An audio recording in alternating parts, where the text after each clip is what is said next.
शुभम, ये दवाई बहू की है। Yes ma'am. इसका मतलब है कि बहू प्रेग्नेंट है। हकी, ये तो तुम्हारी और स्नेहा की फोटोग्राफ्स है। हाँ माँ, ये वही फोटोग्राफ्स हैं जो न्यूज़पेपर में छपे थे। क्या? अगर तुम्हें अपनी बाप की हरकतों पर शर्मिंदगी है तो हमें तुमसे कोई शिकायत नहीं है, लेकिन फिर भी हम यही चाहेंगे कि स्नेहा को तुम हमेशा हमेशा के लिए भूल जाओ। अगर आप चाहते हैं मैं यहां से चला जाऊं तो चला जाऊंगा, लेकिन रही बात स्नेहा को भूल जाने की, तो वो मैं चाहकर भी नहीं भूल सकता। ठीक है आकाश, ठीक है, तुमने माफी मांग ली, लेकिन क्या हो जाएगा तुम्हारी माफी मांगने से? मुझ पर और मेरे परिवार पे तो बदनामी का दाग लग ही चुका है ना आकाश। स्नेहा, तुम पे और तुम्हारे परिवार पे जो भी दाग लगा है उसे मैं आज मिटा दूंगा। हाँ स्नेहा, बस तुम मुझ पे यकीन रखना, तुम्हें इस बात का बहुत जल्द सबूत मिल जाएगा। भैया, हमारी असलियत जानते ही आकाश बहुत गुस्से में था। मुझे डर है कहीं वो कोई गलत कदम ना उठा ले। डरो मत केतकी, आकाश हमारा कुछ नहीं बिगाड़ सकता। और वैसे भी विक्रम आर्य और उसकी बेटी का रिश्ता तो खत्म हो चुका है। फिलहाल बेचारा बहुत अकेला है, गुस्सा शांत होते ही घर आ जाए। भाई, ये देखिए भाई, देखिए ये आकाश ने हमारे खिलाफ पेपर में इंटरव्यू दिया है भाई, हमारे खिलाफ इंटरव्यू? हाँ, इसमें से साफ साफ लिखा है कि आपने विक्रम आर्य से बदला लेने के लिए आकाश का इस्तेमाल किया।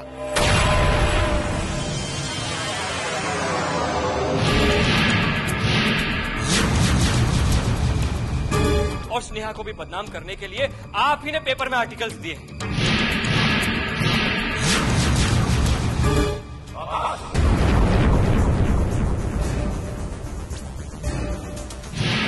क्या है ये सब?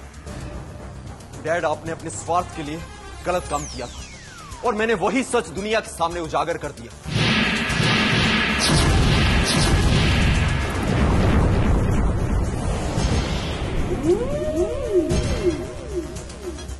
आपने मेरे और मेरी जिंदगी के साथ खिलवाड़ किया है और मैंने उसी का ये जवाब दिया है। शट अप आकाश!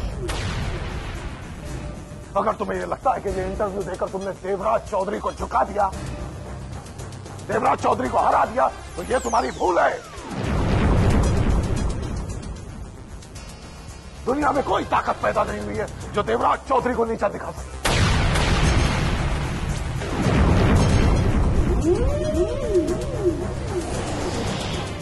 लेकिन हाँ, ये इंटरव्यू देकर तुमने अपनी किस्मत बिगाड़ ली है आकाश, अपनी किस्मत बिगाड़ ली है। अब इस घर में तुम्हारे लिए कोई जगह नहीं है।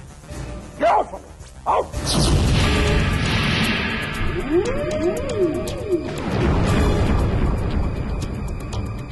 मैं जानता था कि आपका जवाब यही होगा, इसलिए मैं पहले से ये तय कर चुका हूं कि ये घर छोड़ के मैं चला जाऊंगा। चलिए मॉम, आज से आप मेरे साथ रहेंगे। आकाश, तुम जाना चाहते हो तो बेशक जाओ, लेकिन जान की नहीं जाएगी।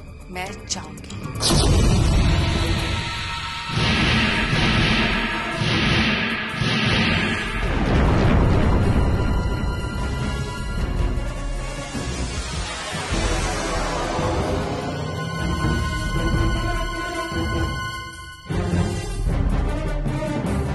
चलो बेटा।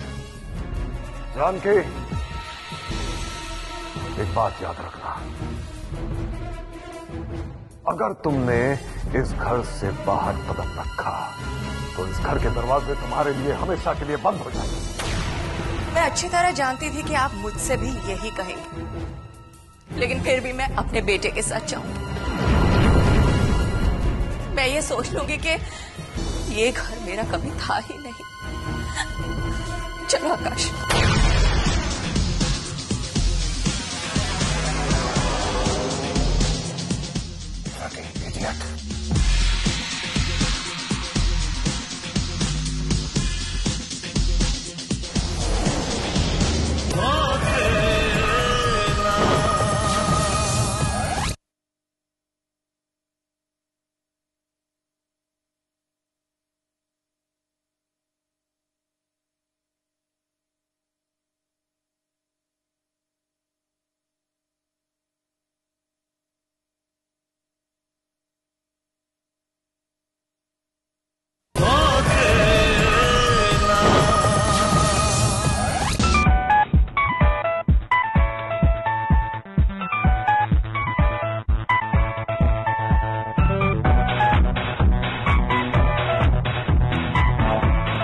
हेलो शुभम,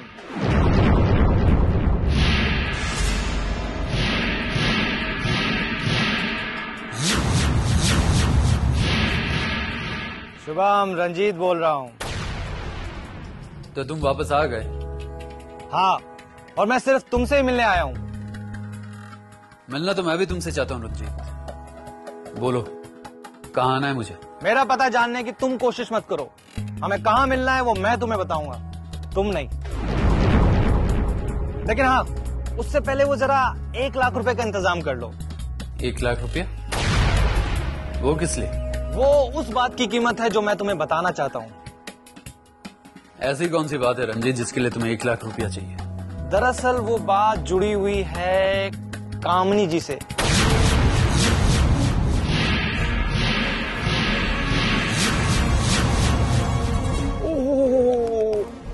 भाभी से जुड़ी हुई है, कामनी भाभी से। मेरी पत्नी से? हाँ शुभम, और मेरे ख्याल से तुम्हें ये बात जानना जरूरी है, क्योंकि अगर तुम्हें ये बात नहीं पता चली तो नुकसान तुम्हारा होगा, मेरा नहीं, समझे? इसलिए शुभम, तुम फटाफट 1 लाख रुपए का इंतजाम कर लो, और कहाँ मिलना है ये मैं तुम्हें बताऊंगा, ठीक है? वैसे एक पर्सनल क्वेश्चन, शादी के बाद लग कैसा रहा?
डैड, मुझे कुछ पैसे चाहिए। क्यों? क्या शकुंतला ने नहीं दिए? नहीं डैड, मॉम ने तो दिए थे लेकिन खत्म हो गए। अरे हाँ, अब तो तुम्हारा जेब खर्च दुगना हो गया होगा। खैर तुम चिंता मत करो, मैं शकुंतला से कहकर तुम्हारी पॉकेट मनी दुगनी करवा दूंगा। ठीक है? वैसे इस वक्त तुम्हें कितने पैसे की जरूरत है? 1 लाख रुपया डैड। 1 लाख? तुम 1 लाख का क्या करोगे? डैड, ये बात मैं अभी आपको नहीं बता सकता, लेकिन आप तो जानते हैं कि मैं फजूल खर्ची कभी नहीं करता। हाँ, वो तो मैं जानता हूँ शुभम, अच्छी तरह से जानता हूँ तुम्हें, पर कोई बात नहीं, अगर तुम्हें जरूरत है तुम एक काम करो, तुम ऑफिस जाओ और मेहता से मिलो, उससे ले लो, मैं फोन पे कह दूंगा उसे। ठीक है? Thank you dad.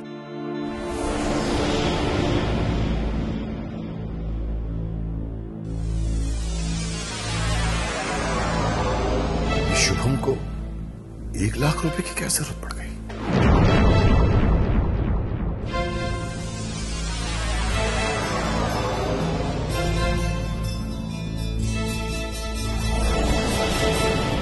अरे नहीं प्रिया, झूठ तो मैं हमेशा बोलती हूँ, और एक झूठ को छुपाने के लिए दूसरा झूठ, और इस तरह से लाइफ की सारी प्रॉब्लम्स सॉल्व भी हो जाया करती थी। लेकिन आज एक झूठ की वजह से मैं बहुत बड़ी प्रॉब्लम में फंस गई हूँ। हाँ देख, प्रॉब्लम ये है कि मैंने शुभम से कहा था कि मैं प्रेग्नेंट हूँ। इस वजह से उसने मुझसे शादी की, मुझे अपने घर ले गया, और वहाँ उसके घर वालों ने मुझे एक्सेप्ट भी कर लिया। लेकिन अब इस झूठ को छुपाने के लिए मेरे पास दूसरा कोई झूठ नहीं है, क्योंकि जो मैंने शुभम से कहा था कि मैं प्रेग्नेंट हूँ, उस हिसाब से अभी तक अगर मैं प्रेग्नेंट नहीं हुई तो उसे पता चल जाएगा कि शादी से पहले मैं कभी प्रेग्नेंट थी ही नहीं, और मैंने ये सारा नाटक सिर्फ उसे हासिल करने के लिए किया था।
सोच रहे हो आकाश?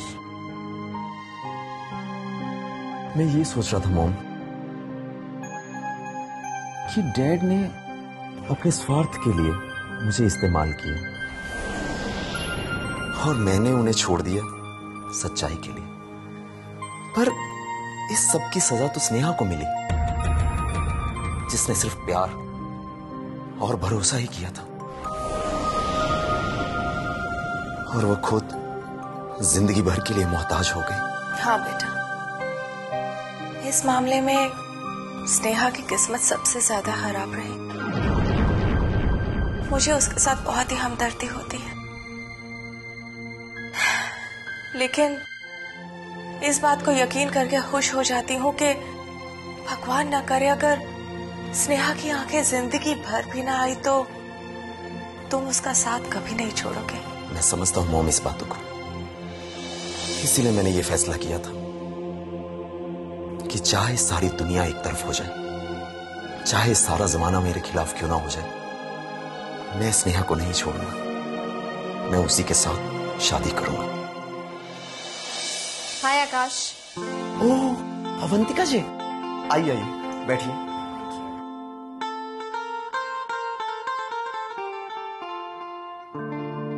आकाश, मुझे पता चला है कि तुमने अपने डैड का और उनका घर छोड़ दिया है,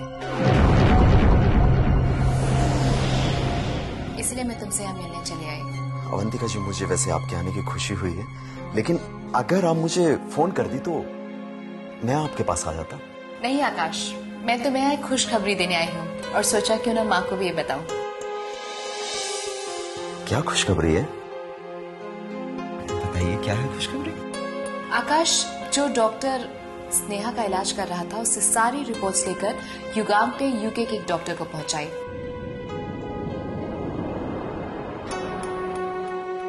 और अब उस डॉक्टर का कॉल आया है और उसने कहा है कि जो ऑप्टिकल नर्व डैमेज हो गई थी वो एक बार फिर से ऑपरेशन से रिकवर हो सकती है। क्या कह रही हैं आप? तो इसका मतलब स्नेहा की आंखें ठीक हो सकती है? बिल्कुल ठीक हो सकती है, और मुझे इस बात का यकीन है, लेकिन अगर उसे यूके ले जाया जाए तो आप फौरन डॉक्टर से बात करिए, मैं स्नेहा को यूके लेके जाऊंगा। आकाश, डॉक्टर से बात हो चुकी है, अब तुम्हें सिर्फ स्नेहा को राजी करना है यूके ले जाने के लिए। तो मैं आज ही स्नेहा से बात करता हूँ। मुझे यकीन था बेटा कि भगवान के घर देर है अंधेर नहीं। मैं बहुत खुश हूँ, तुम देखना स्नेहा जरूर ठीक हो जाएगी।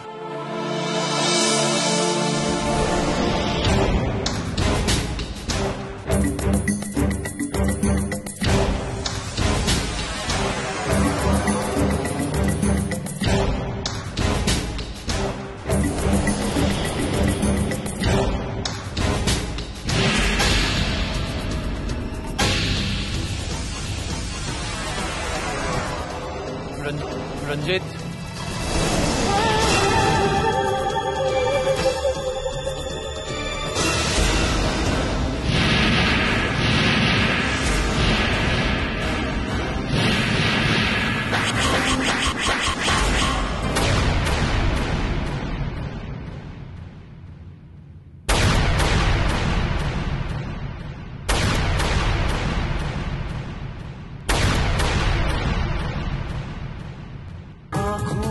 ख्वाबों की बारात लेके,